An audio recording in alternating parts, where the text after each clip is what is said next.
ninja. Alors, je vais faire un petit vlog sur qu'est-ce que je vais faire aujourd'hui. Donc là, on est vendredi. Et donc ce matin, je me suis occupé des petits. Et maintenant, je pars courir. Donc là, c'est 10h30. Donc je vais faire 1h30, 2 heures de course. Donc je vais aller attaquer un peu la montagne. Je vais faire du dénivelé. Je vais me marrer. Je vais prendre un peu plein de chemins. Un peu comme ça, tu vois. Où c'est pas trop où tu vas. Un peu en mode sanglier. Aller découvrir un peu la nature. Et comme ça, là, je vais travailler un peu mon cardio. Je vais aussi super bien m'amuser. Enfin, j'adore partir en nature comme ça. Et donc là, on est vendredi. Et après, je reviens manger. Je pense vers 1h. Et je vais manger en fait tout ce qui est non glycémique. C'est-à-dire, je vais pas prendre de pâtes ni de riz, mais plutôt je vais manger du poisson, des légumes et des choses comme ça. Avec des fruits, salade de chou chinois avec des pommes, c'est hyper bon. Et comme ça, après, je suis plein d'énergie pour l'après-midi. Je vais redescendre après au dojo. Donc j'ai 2 salles d'entraînement à Sion. Et justement cet après-midi, j'ai 3 heures de coaching individuel. Donc je vais soit coacher pour le mental, soit coacher pour le kickboxing ou pour la boxe, etc. Les esquives. Et ensuite, je vais repartir sur le speed training. Donc c'est 1 heure d'entraînement sur les accélérations et les changements de direction. Ensuite, je vais attaquer le kickboxing. Donc là, tous les cours que je vais donner, donc je fais avec les participants. Comme ça, de 1, moi je m'entraîne avec eux. J'essaie de leur donner de la motivation. Et de 2, moi ça m'entraîne aussi. Et je fais la plupart des entraînements, je les fais comme ça. Donc du coup là, je vais turbiner comme ça jusqu'à... Ça va être à peu près jusqu'à 8h. Et après, à partir de 8h, il y a le sparring. 1 heure de... C'est du combat léger. On va travailler les mises au sol, les esquives, la boxe, le pied-point, etc. Et là, on va tourner pendant 1 heure en faisant des sessions de combat de 2, 3, 5 minutes. Et après, ça va être la fin de la journée où je retourne à la maison, manger de nouveau. Pas trop glycémique, enfin pas du tout même. Et manger surtout des légumes, etc. Et recharger les batteries pour le lendemain. Voilà, ça c'est le petit programme d'aujourd'hui. Et je vais voir un petit peu comment ça va le faire. Alors le but de mes journées d'entraînement, c'est bien sûr de m'améliorer physiquement, techniquement et mentalement. Donc je vais essayer de faire plein d'exercices justement pour aller dans ce sens durant mes journées et suivant le temps que j'ai, parce qu'avec la famille il faut s'organiser aussi, mais on arrive à se trouver plein de plages horaires. Si on a vraiment envie, on peut le trouver. Et du coup j'essaye pas forcément d'être le meilleur dans un domaine, mais plutôt d'être un généraliste, comme j'aime bien le dire, c'est-à-dire de toucher à tout et d'être méga polyvalent pour s'adapter à tout terrain, pour être comme un 4x4 en fait, un 4x4 qui peut attaquer de la course, qui peut attaquer de la self-défense, qui peut avoir un cardio pour tenir du sparring. Donc j'essaie vraiment d'être le plus complet possible, pas forcément d'être l'expert dans le domaine, mais plutôt d'avoir des connaissances partout pour être au top et surtout m'adapter comme un ninja. Donc c'est surtout les capacités d'adaptation, comment est-ce que dans une situation tu peux réagir. Et si j'ai que la course, par exemple en self-défense ça va pas m'aider. Si j'ai que la self-défense et que j'ai pas la course, j'aurai peut-être pas l'endurance. Si j'ai pas le speed training, les accélérations, peut-être que si d'un coup il y a une agression dans la rue, je pourrais pas m'enfuir assez rapidement. Donc vu que j'aurais pas assez d'accélération, à mon avis c'est vraiment un tout, et d'être le plus complet possible, moins d'être expert dans le domaine, parce que il n'y a pas de compétition, et la seule compétition pour moi c'est dans ma tête, pour me pousser plus loin et challenger et trouver des challenges qui me foutent le sourire toute la journée et qui me propulsent vers l'avant et qui me donnent des ailes pour m'envoler dans tous mes projets et que je fasse tout cartonner. Alors pour trouver de la curiosité et du feu, j'essaie toujours de me dépasser pour trouver des nouveaux rêves. C'est un symbole qu'on a en fait sur nos t-shirts, qui est le ciel, les étoiles, qui est de trouver vraiment quelque chose, un rêve, un but, quelque chose qui nous mette vraiment une motivation de fou. Et par exemple, l'autre jour j'étais là en train de, samedi soir, tranquille, à la maison, et je me disais, bon, je regarde la télé, je dis, bon, non, j'ai pas de télé, quoi. Alors, du coup, qu'est-ce que je fais? Je me programme, je me fais un plan là sur Suisse Mobile, c'est une application pour faire des trails en montagne, ou des marches tout simplement, et je commence à tirer des lignes jusqu'à Engelberg, et d'un coup je me dis, waouh, trop bien. Donc sur 4 jours, je me fais des petits passages comme ça, et je me dis, mais ça pourrait être hyper intéressant de faire. J'ai jamais fait autant de kilomètres par jour et autant de dénivelé. Le parcours, il fait 168 km et il y a 13 000 mètres de dénivelé. Et ce qui est intéressant avec ça, c'est que ça me sort de ma zone de confort. Et je me dis, waouh, si j'arrive à faire ça, mon corps, il va se dire, waouh, je suis en confiance, je peux faire absolument tout ce que je veux. Et du coup, j'étais hyper content, tout. Je revois ma femme et tout, je lui dis, regarde le plan là que j'ai fait. Puis elle me dit, 40 km par jour à peu près, et 4000 de dénivelé, parce qu'il y aura à peu près 14 000 mètres de dénivelé sur les 4 jours. Et puis elle me dit, mais il faut que tu essayes déjà sur un jour. Je dis, yes, ouais, à fond, je vais essayer ça. On est en plein hiver, hein, donc je me dis, je vais partir depuis la maison, je vais descendre en plaine et je vais remonter au sommet de la montagne sur les pistes de ski.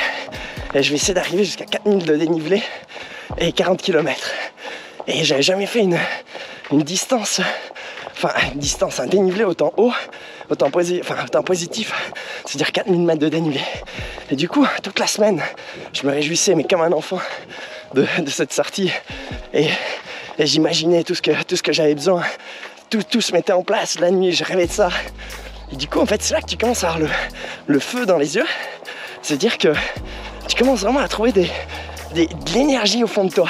Et moi, ça m'a donné une pétée d'énergie. Rien que de me trouver un petit objectif. Enfin, un gros objectif pour moi. Ça peut paraître petit pour ceux qui font du trail et tout ça. Mais pour moi, c'est un gros objectif. Et ça me permet de me pousser. Et du coup, je me dis, voilà, ok, je vais faire ça. En plus de ça, j'ai une structure de base d'entraînement qui va me permettre, parce que je descends les mercredis et les vendredis, je fais 500 mètres de descente et 500 mètres de montée. Ça fait à peu près 1 heure de montée, 500 de dénivelé. Pour aller donner mes cours, hein. Donc je vais donner mes cours en courant. Je descends, je donne les cours, je remonte en courant. Et ça va me permettre d'avoir une grosse base solide. Et après, il faut rajouter des grosses sorties. Et du coup, c'était l'objectif du dimanche là, faire ces 40 km. Et je suis parti vraiment à 5 h du matin, descendu à Sion, remonté jusqu'à la maison, pris le petit déjeuner avec les petits. Comme ça me faisait mon petit ravito. Après, monter au sommet de la montagne. Et là, c'était hyper drôle parce que comme il y avait pas mal de neige, il y avait pas mal en pot de phoque. Moi, j'étais là avec une petite godasse, un petit crampon qui glissait à boulet. Et je suis monté jusqu'à haut. Après, j'ai repris la cabine, je suis descendu. Je suis remonté qu'à la piste de ski 3 fois jusqu'à haut. Et après, je suis monté encore une demi-fois pour arriver à mes 4000 mètres de dénivelé. Chaque fois que j'arrivais en haut au restaurant, il me disait que j'arrivais plus à articuler et tout. J'étais au fond du steak, mais tellement content, toujours la banane. Comme les gars, ils disaient, ouais, t'arrivais plus à parler, mais t'avais toujours la banane. Et ouais, parce que je dis toujours, tout ce que je fais là, c'est moi qui le décide. Et du coup, je peux avoir la banane que je veux. C'est fait pour. Et du coup, j'ai fait tout mon dénivelé là, mes 4000 de dénivelé en 10 heures avec mes 40 kills.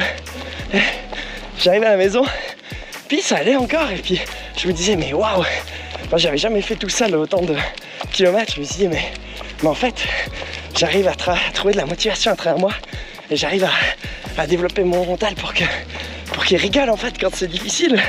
Et du coup, ça me propulse. Et bah, tous ces entraînements en fait ils payent.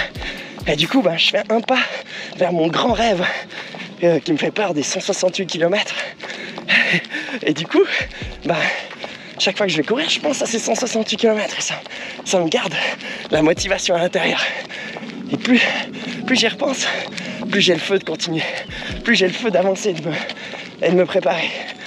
Maintenant j'ai intégré, grâce à Dado là, qui m'a fait intégrer de la muscu pour les jambes en plus, où je soulevais vraiment jamais du poids.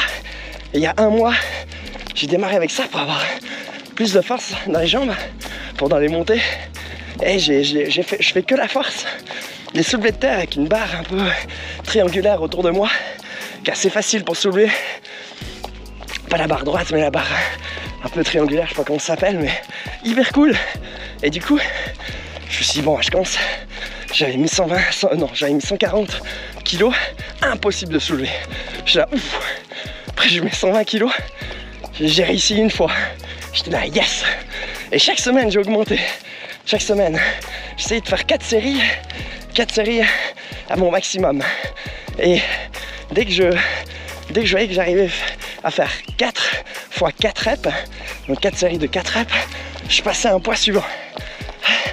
Donc, et puis là, dernièrement, je suis arrivé à 150 kg. Donc en un mois, j'ai augmenté de 30 kg. Et c'est magnifique. Et du coup, je sens que les jambes et les hanches deviennent de plus en plus fortes en travaillant cette muscu. Toujours dans cette optique de m'améliorer physiquement, d'avoir plus de pêche pour la course, pour le sparring, pour tout, pour le combat. Mais aussi pour garder mon rêve qui est à court terme. C'est un rêve à court terme qui va arriver cet été, de faire ces 168 km. Et tout dans les montagnes en partant du barrage de Tsosier et en faisant en bas les montagnes et voir comment le corps il va réagir pendant toutes ce grand rêve en fait. Et à mon avis, si on trouve tous quelque chose, un grand rêve comme ça, et ben on est là et on se dit waouh, ça c'est bon, ça je vais me donner à 200%. C'est comme si imagine-toi, tu veux grimper au sommet d'une montagne. T'imagines une montagne à côté de chez toi, à gravir, et tu te dis bon, je vais aller jusqu'en haut. Mais si t'as aucune motivation, ça se trouve au milieu, tu vas peut-être abandonner. Tandis que si tu te dis, ah ben, il y a mon fils qui m'attend au sommet de la montagne, ou ma femme, ou quelqu'un que j'aime, qui m'attend au sommet de cette montagne, ben, je vais trouver toute mon énergie pour arriver là-haut. Et ben, ça donne un sens, ça donne un objectif, et ton corps, enfin, ton mental, il va te donner l'ordre de tenir, et il va te donner toute l'énergie qu'il faut pour arriver là-haut. Hein? Et du coup, c'est ça qu'il faut, c'est des petits rêves et à court terme et des tout grands rêves dans l'année qui font que tu penses à ça, que tu mets des entraînements autour de ça. Et moi, c'est ce que je fais. Je mets un grand rêve de faire ça et puis de planifier soi-même. C'est un truc que je préfère plus que tout au monde, c'est planifier un itinéraire, voir si ça fonctionne, s'intéresser aux montagnes, comment ça va être. Et c'est ça que je préfère parce que j'avais essayé des trails et des choses comme ça avec des dossards et j'ai tout de suite vu que c'était pas mon feeling, pas mon truc. Donc du coup, de faire ça soi-même, son itinéraire avec des potes, partager des monstres bons moments. Et oui, ça aussi, partager des monstres bons moments, ça fait partie de l'histoire parce que quand tu partages, c'est un truc incroyable. On est ensemble et on est content d'être ensemble et on est content de se pousser. Et pour ça, il faut une équipe de choc. Une équipe surtout qui est positive et motivée. Hein? Pas forcément besoin d'avoir des gens qui font tout péter, mais surtout d'avoir des gens qui sont positifs. Ça permet de tenir n'importe quelle étape. Parce qu'il peut pleuvoir, il peut avoir, je sais pas, la tempête, des orages. Si tu as une équipe positive autour de toi, tout le monde va se pousser, se motiver. Si un qui est dans le jus, l'autre va l'aider. Et du coup, ça c'est incroyable parce que on va utiliser les qualités de tout le monde pour se pousser vers l'avant et accomplir ça. Enfin, du moins, c'est le planning. Ouh, on se motive. Du coup, bah pour t'expliquer une semaine par exemple que je fais, maintenant j'ai plus diminué mes heures d'entraînement. Donc il y a des jours de repos. Enfin des jours de repos, je suis avec les enfants. Du coup ça me permet de me reposer et travailler un peu plus la mobilité pendant qu'ils s'amusent. Mais du coup je commence comme ça. Lundi, donc c'est une des journées les plus chargées en entraînement. Donc je commence avec d'abord un coaching individuel. Donc, je descends à Sion, je donne un coaching de boxe. Ensuite j'attaque avec le kickboxing avec une équipe d'ailleurs hyper cool. Il y a même mon papa qui participe à ce cours, donc qui a 68 ans. Donc du coup c'est vraiment fait pour tout le monde, à tout âge. On peut le faire, il suffit d'avoir une bonne mentalité et puis de se dire ah bah je suis ouvert à faire n'importe quelle chose pour garder de la mobilité et garder de l'énergie. Parce que ce qui est important c'est toujours ça, c'est de rester en mouvement. Hein? C'est le plus gros problème qu'on a actuellement, c'est qu'on reste trop assis dans nos journées, voiture, siège, boulot, manger. T'imagines, tu vas manger, tu es de nouveau assis. Tu passes pratiquement la moitié de la journée assis et du coup, les hanches elles travaillent moins, les jambes moins, les bras moins, enfin bref. Donc du coup, c'est rester en mouvement. Soit utiliser au bureau un ballon au lieu d'une chaise, comme ça tu es toujours un peu en mouvement. Et aussi avoir ta chaise, hein. Comme ça tu alternes les deux. T'es pas obligé de faire tout dans l'extrême. Et du coup, donc j'ai le kickboxing, après j'ai 4 heures de coaching. Après, ça arrive 2h30. Et à 2h30, je mange un petit truc. Même j'essaie de manger entre les cours. Après je pars faire des intervalles. Donc travailler la vitesse. Donc je vais envoyer un peu les intervalles de par exemple 20 fois 20 secondes de sprint avec 20 secondes de repos, ou 8 fois le serré là, 8 fois je sais pas 200 mètres, 8 fois 1 minute avec du repos au milieu, enfin des intervalles quoi. Ensuite après je suis à Châtel-Saint-Denis, je vais donner les cours de speed training, de rapidité, donc l'explosivité pendant 1 heure, après 1 heure de kickboxing et après 40 minutes je crois de self-défense, voilà. Après je retourne à la maison, c'est ma journée et du coup ça me fait une belle journée d'entraînement. Le lendemain je suis avec les enfants le mardi, ensuite le mercredi je rattaque, je descends en courant au dojo, après je donne les cours, je donne un coaching, un autre coaching, donc 3 coachings. Ensuite j'ai cours des enfants, c'est les Kids Ninja Warrior. C'est 3 heures d'entraînement avec les petits. Là je fais pas avec eux. Donc on arrive vers 3 heures et là je remonte en courant à la maison. Donc ça me fait un super entraînement, du dénivelé, etc. J'ai vu plein de gens dans la journée, partager plein de bons moments, partager surtout ma passion parce que je vis de ça. Et ma passion c'est aussi de transmettre tout ce que j'ai appris, mes connaissances, pas forcément techniques, mais aussi apporter mon côté positif, comment garder des objectifs, comment être discipliné, comment être persévérant, questionner un peu les enfants, les adultes aussi, hein. Comment demain tu peux être plus discipliné en faisant des routines, etc. Enfin bref, il y a toute la partie mentale qui vient. Je fais toujours un petit questionnement au début, à peu près 5 minutes, hein. Pas besoin de faire plus, mais pour donner des idées aux gens. Et là, après, c'est hyper gratifiant quand tu vois que des gens, ils ont évolué et qui sont là 12 ans après, 13 ans après, comme Nico, là, qui est devenu un grand sensei, là, dans le club, qui est une source de motivation pour beaucoup de jeunes maintenant, et qui, à l'époque, à 14 ans, quand il a commencé, était en surpoids. Et il était vraiment pas bien dans son assiette.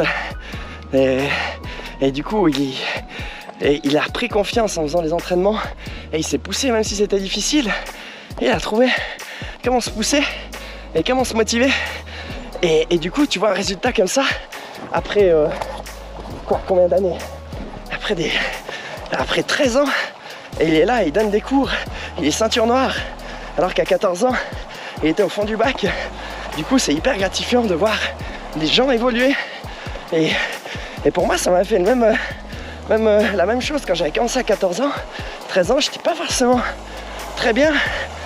J'étais pas hyper au top. J'étais pas en surpoids ni quoi que ce soit, mais dans la tête, j'étais pas motivé, pas en confiance. Dur de trouver des objectifs, des choses qui me motivent. Et là, ça m'a donné toute une structure de devenir un grand ninja. Comme je le dis toujours. Parce qu'un grand ninja, ça veut dire quoi? C'est pas forcément quelque chose que tu peux dire, ah ouais, un grand ninja, c'est ça. Non, un grand ninja, pour moi, dans ma tête, c'est quelqu'un, en fait, qui est imprévisible et qui peut s'adapter à toute situation et qui est persévérant. Parce que le mot nin des ninjas, comme dans le ninjutsu, ça veut dire persévérer, endurer. Donc, persévérer, endurer, c'est simplement continuer ce qu'on est en train de faire à tout prix, si c'est vraiment ça que tu veux et si tu as le cœur pour le faire. Par exemple, je dis toujours, si d'un coup je vous fais faire des pompes pendant 5 minutes, quelqu'un qui n'a pas un objectif derrière les pompes, tu vas les faire mais sans plus de motivation que d'autres, et tu vas abandonner beaucoup plus que si d'un coup il y a ton cœur qui te donne de la motivation, qui te donne de l'énergie et qui te dit ouais, ça, mon cœur là, il est dedans et je fais ça pour être plus en forme pour ma famille, pour pouvoir tenir en montagne, pour pouvoir partager des moments extraordinaires avec ma famille par exemple. Si je suis en forme et que j'ai la santé, je peux montrer l'exemple, je peux jouer avec mes enfants, je peux m'amuser avec mes potes, je peux courir, aller où je veux. Et du coup, waouh, j'ai une motivation et je me dis, voilà, c'est bon, je vais tenir mes pompes parce que mon objectif, c'est d'être le plus en forme possible, d'être au taquet. Et oui, du coup, si je suis au taquet, je vais pouvoir tenir mon exercice. Du coup, pour moi, un ninja, c'est pas seulement d'être un combattant ou quoi que ce soit, c'est surtout d'être quelqu'un de complet, que ce soit en technique, en physique et en mental. Donc il y a les trois à aligner pour que tu donnes la meilleure de tes performances dans ta journée et que ton potentiel soit à la hauteur de tout ce que tu as comme performance et pas que tu te fasses bouffer par des croyances internes ou externes. Ouais, parce que tu peux vraiment te mettre plein de freins. Et d'ailleurs, moi aussi, je me mets d'un coup des freins par rapport au vide. Comme j'ai la peur du vide et que je travaille dessus, et du coup, je me dis, ah non, je vais pas aller peut-être dans cet endroit parce qu'il y a du vide. Et boum, là, j'ai un truc qui s'enclenche en moi. Je me dis, waouh, là-haut, j'y vais. Et mon mécanisme, c'est de pousser ma machine pour qu'il aille un peu n'importe où. Et qu'il aille vraiment où il veut sans avoir de contraintes et se dire bon, là j'ai peur, je vais pas y aller. Non, faut dire qu'il y a un truc à travailler.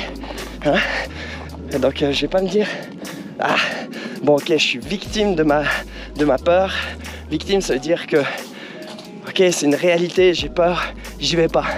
C'est pas une réalité, c'est quelque chose d'un élément externe qui m'influence sur mon côté interne. Donc comment le maîtriser? Ok, je fais de la méditation. Ok, je lis des livres sur l'alpinisme. Ok, je suis dans des endroits où il y a du vide. Ok, j'attaque la montagne. Là-haut, là-bas, là-bas. Et du coup, qu'est-ce que je fais? J'essaye d'aller à travers mes croyances pour les péter loin. Et justement pour aller vers le ninja que je veux devenir. Parce que le ninja que je veux devenir, il est propre à chacun par rapport à moi. Donc moi ce que je veux, c'est devenir un tigre polaire, c'est-à-dire avoir les yeux déterminés, qui avance avec ses grosses pattes dans la neige et qui avance, quoi qu'il arrive, il va avancer et il n'a pas peur d'avancer, d'aller dans l'eau froide, dans la neige, dans le vent, il va y aller. Et tu vois, quand je me mets dans la peau de ce tigre, je me sens invincible, je me sens décupler mon énergie parce que je me mets dans la peau de mon super-héros. Et c'est ça que je pose souvent en coaching, c'est quelle est la personne que tu veux devenir? Quelle est la personne que tu veux vraiment réaliser? Tu vois, parce que là, on est là maintenant, on est tous pareils par rapport à, il y a peut-être un jour en arrière, parce que 85%, 90% de nos activités sont exactement les mêmes, activités et pensées. Donc on pense souvent la même chose, on fait souvent les mêmes activités, on attire les mêmes émotions. Vraiment, il y a tout un circuit qui se passe plus ou moins schématique. Et du coup, en fait, pour casser ce schéma, quelle est la personne que je vais inventer? Parce que on a tous la possibilité de développer ce qu'on veut. On a l'imagination, on est des êtres humains, on peut imaginer notre monde. Et on passe trop souvent notre temps à se faire influencer par les gens que réellement avoir vraiment une imagination pour développer ce qu'on veut faire.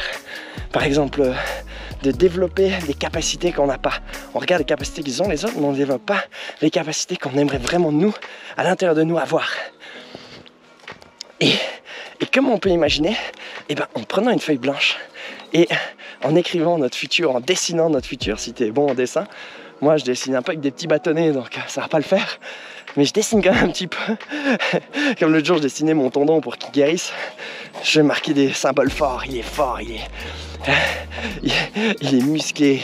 J'ai une patte comme un tigre qui peut rebondir. Et du coup, bah, je dessine un peu à ma sauce le truc, mais ça ressemble à rien. Mais du coup, dans ma tête, il y a tout qui s'imagine. J'imagine la fortification autour de mon tendon. J'imagine qu'il est fort, qu'il est explosif, qu'il est guerrier. Je me vois courir au sommet des montagnes, courir en sprint, donner mes entraînements avec le sourire. Et tous ces symboles, allez, on monte là-haut. Tous ces symboles, eh ben, ils font que j'entretiens ma vie et je l'imagine. Du coup, ça vient aussi dans l'idée que j'ai créé aussi ma vie en fonction de ma passion. Et avant, j'avais un joli travail qui était vraiment top, où je gagnais bien ma vie. Je me suis bien développé, aussi mentalement, ça m'a bien fait travailler. Mais je sentais que j'avais besoin de quelque chose d'autre. Et j'ai remarqué que j'avais une croyance qui me faisait que je ne pouvais pas gagner ma vie avec ma passion. Une croyance certainement venue d'ailleurs qui me disait ça. C'est pas possible que tu gagnes de l'argent grâce aux arts martiaux. Du coup, tout se mettait en route pour pas que je vive de ma passion. Parce que c'était un interne. Et du coup, j'ai reprogrammé le cerveau. Mon papa, il m'a dit, mais ça c'est vraiment une croyance, ça. Et puis j'ai dit, ah ouais, mais en fait, oui. Je remarquais même pas, pour moi, elle était tellement vraie que c'était pour moi une croyance. Et du coup, j'ai mis en place tout un plan. Je me suis dit, lundi, je vais prendre congé, je vais commencer à donner des cours. Ensuite, d'ici une année, je verrai bien comment ça se passe. Et si c'est bien, je me lance et je vis de ma passion. Parce que on n'a pas le temps de s'amuser avec tout ça. Parce que notre vie, elle est courte. Pourtant, voilà. Donc du coup, je me suis promis, et j'écrivais d'ailleurs tous les soirs, que le lendemain, je devais passer la plus belle de mes journées, en pensant que c'était ma dernière, et en pensant que c'était surtout à moi de passer la plus belle de mes journées, pas de me faire influencer par les gens autour de moi. Et du coup, à partir de là, j'ai recentré en fait mes vraies valeurs, mes sauts à remplir, c'est-à-dire le ninjutsu, la famille. Donc le ninjutsu, c'est ma passion, ma famille et la nature, la montagne. Et je dois remplir le plus possible tous ces pots tout au long de ma journée. Donc famille, ninjutsu, passion et la montagne. Comme ça. Au mieux des cas, je vis de ma passion une année et je serai hyper fier de moi. Et en plus de ça, je pourrais profiter encore plus d'être avec les gens que j'aime. Alors voilà, du coup je m'étais lancé là-dedans et pour moi le ninja, c'est s'accomplir dans la vie de tous les jours, s'accomplir, être en accord avec soi-même, honnête avec soi-même, développer du courage pour prendre des décisions et persévérer et endurer quand les moments sont difficiles. Parce qu'on en a tous. C'est pas parce que j'essaie de faire des choses à mon niveau qui sont extraordinaires pour moi que je suis tout le temps méga positif, c'est juste que je me conditionne à être le plus positif possible et à enchaîner des choses pour ma vie qui vont me faire du sens et qui vont me donner vraiment des objectifs concrets qui vont me pousser. Et du coup, tout s'enchaîne dès qu'il y a une bonne structure. Et moi, j'appelle ça les 7 mondes de cristal. C'est les 7 mondes à lesquels on traverse. Curiosité, discipline, courage, persévérance, endurance. Ensuite, honnêteté. Et ensuite le détachement. Et tout ça s'enchaîne, ces mondes. On passe d'un monde à un autre monde, par exemple d'une minute à l'autre, ou d'une journée à l'autre. Où on peut vraiment rester sur deux mondes, et vivre dans ces deux mondes. J'appelle ça des mondes, parce qu'elles sont remplies d'émotions.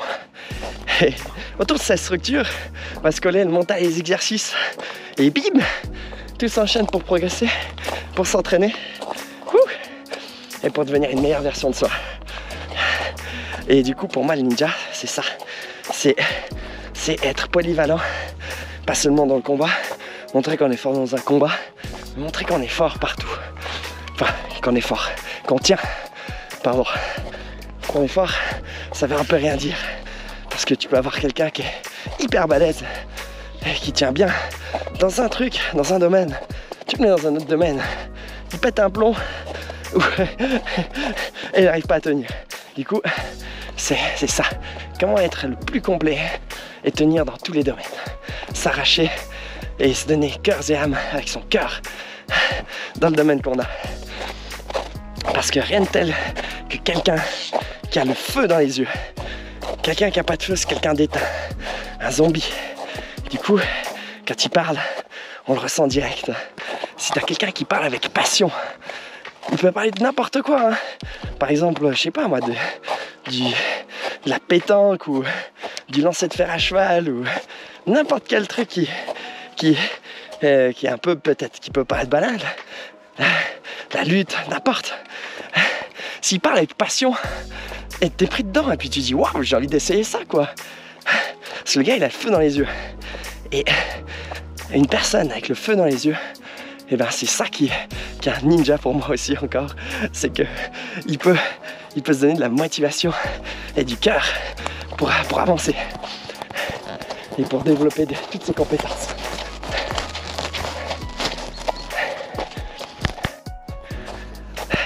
Donc ensuite, après avoir donné tous ces cours, donc j'étais sur les cours des petits le mercredi après-midi, rentré au courant, et après je retourne à Sion, donner du speed training, de l'entraînement à la rapidité. Et en donnant l'entraînement à la rapidité, ça me donne l'explosivité. Ensuite, on a le nouveau cours Ninja Commando.